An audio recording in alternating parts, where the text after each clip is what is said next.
Hi, it's Kim. Welcome to the channel today. I want to get right into this problem I'm having. I have a bottle garden that is so overgrown that I really don't know what to do with it. It's been planted for about 1 year. I have a heart fern in it, sometimes called a heart leaf fern. That's the Hemionitis, arifolia, and then there's a club moss in it, Selaginella, kraussiana. I planted that last year, got that bottle in January, planted it in May, added that club moss a little bit later. There are some posts back on the website that you can read there. It was a little bit of trouble getting the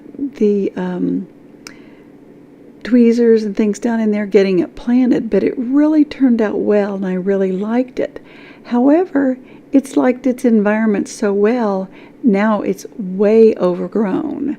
Now these plants love the humidity and everything, but by October I can see that it was really progressing to fill that terrarium. So my bottle garden, it lives kind of on condensation. I never really have to water it very much, just every now and then throw some in.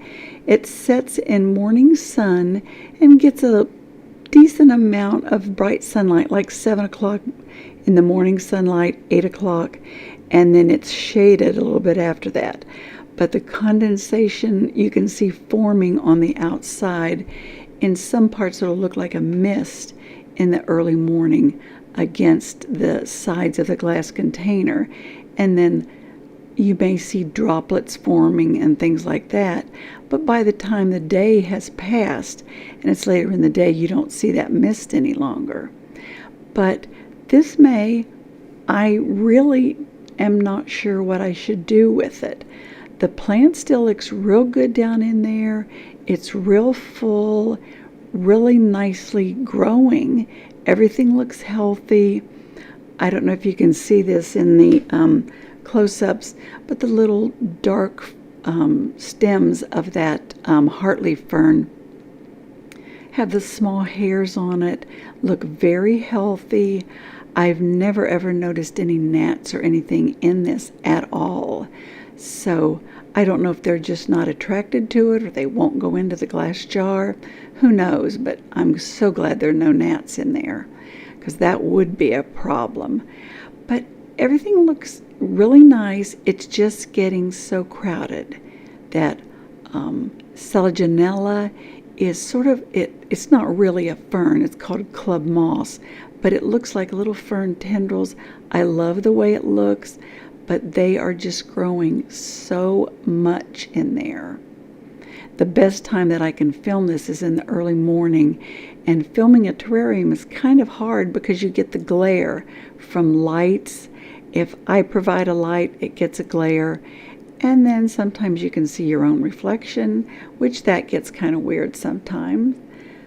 But I just love this bottle garden.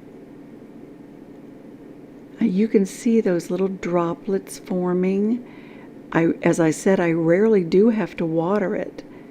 Every now and then, I'll just add a dribble or two, no more than like a couple of ounces.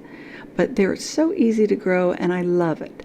But should I cork it off? Should I try to go for the world record like that one man who's had his sealed for 60 years? I'm not sure. Just leave it as it is and assume that it's going to stop growing at a certain point when it reaches the top.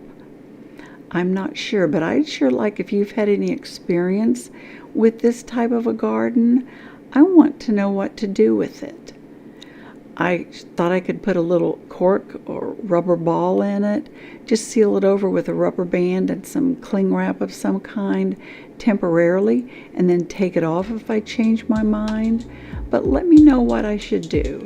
Should I just leave well enough alone and wait to see if something happens? Am I going to end up having to drag it all out with tweezers and just dispose of it? Let me know what you think. But thanks for watching. Leave me some comments with your opinion. I love hearing that. Thanks for watching.